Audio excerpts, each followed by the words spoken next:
राधा जी की मृत्यु कैसे हुई? आखिर क्यों कृष्ण जी ने बांसुरी बजाना छोड़ दिया? जाने। जब मामा कंस ने बलराम और कृष्ण को आमंत्रित किया था, उस समय राधा पहली बार भगवान श्री कृष्ण से अलग हुई थी। ये खबर जब वृंदावन के वासियों ने सुनी तो वह बहुत दुखी हो गए। जब श्री कृष्ण मथुरा जा रहे थे, उससे पहले वे राधा जी से मिले थे। राधा को श्री कृष्ण के मन की हर गतिविधि पता थी।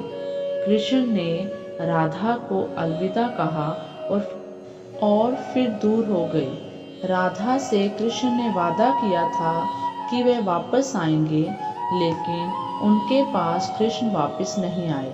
हालांकि रुक्मिणी से कृष्ण की शादी भी हो गई। श्री कृष्ण को पाने के लिए रुक्मिणी ने कई तरह के जतन किए थे। अपने भाई रुक्मी के खिलाफ रुक्मिणी ने श्री कृष्ण से शादी की। श्री कृष्ण से जिस तरह राधा प्रेम करती थी, उसी तरह से रुक्मिणी भी करती थी। श्री कृष्ण को रुक्मिणी ने एक प्रेम पत्र भेजा था, जिसमें लिखा था कि वह उन्हें आकर यहाँ से ले जाए। उसके बाद रुक्मिणी के पास वृंदावन जब कृष्ण ने छोड़ दिया था, तब से ही राधा का वर्णन भी कम हो गया। जब अंतिम बार राधा और कृष्ण मिले थे, तब कृष्ण से राधा ने कहा था कि वे उनसे भले ही दूर जा रहे हैं, लेकिन कृष्ण मन से हमेशा राधा के साथ ही रहेंगे। उसके बाद मथुरा जाकर कृष्ण ने कंस और बाकी के राक्षसों को मारकर अपना काम पूरा किया। उसके बाद द्वारका कृष्ण चले गए प्रजा की रक्षा करने के लिए, जिसके बाद उन्हें द्वारिकाधीश के रूप में जाना जाने लगा। वृंदावन से जब कृष्ण गए तो एक अलग ही मोड़ राधा की जिंदगी ने ले लिया था। एक यादव से राधा की शादी हो गई। अपने दाम्पत्य जीवन की सारी रस्में राधा ने पूरी की और बूढ़ी भी हो गई, लेकिन कृष्ण के लिए उनका मन तब भी समर्पित था। पत्नी के रूप में सारे कर्तव्य राधा ने पूरे किए थे, वहीं अपने दैवीय कर्तव्य भी श्री कृष्ण ने निभाए। राधा जब अपने सारे कर्तव्यों से मुक्त हो गई, तब वह अपने प्रियतम कृष्ण से अंतिम बार मिलने पहुंची। उन्होंने कृष्ण की रुक्मिणी और सत्यभामा से विवाह के बारे में द्वारका जाकर उन्हें पता चला, लेकिन वह बिल्कुल भी निराश नहीं हुई। राधा को जब कृष्ण ने देखा तो वे बहुत ही खुश हुए। एक दूसरे से दोनों ने संकेतों के जरिए काफी देर तक बात की। कान्हा की नगरी द्वारिका में राधा को कोई नहीं जानता था।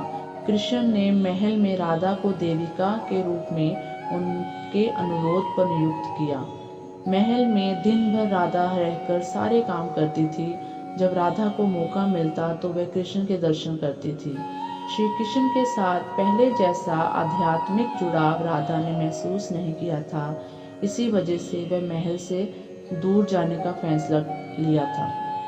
ऐसा फैसला उन्होंने इसलिए लिया ताकि श्री कृष्ण के साथ गहरा आत्मीय संबंध वे दूर जाकर दोबारा स्थापित कर पाएगी। वे कहाँ जा रही है उन्हें नहीं पता था, लेकिन भगवान श्री कृष्ण जानते थे। जैसे जैसे समय बीतता गया, राधा अकेली और कमजोर हो गई।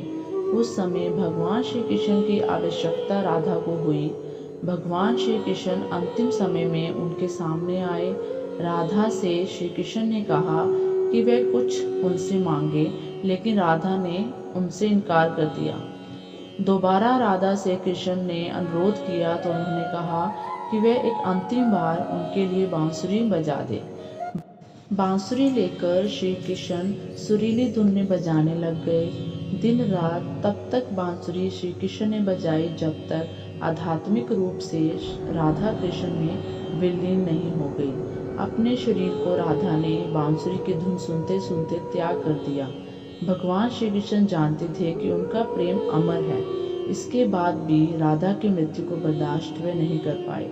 प्रेम के प्रतीकात्मक अंत के रूप में कृष्ण ने अपनी बांसुरी तोड़ दी और झाड़ियों में फेंक दी। श्री कृष्ण ने इसके बाद से जीवन भर कोई भी वादक यंत्र या बांसुरी नहीं बजाई।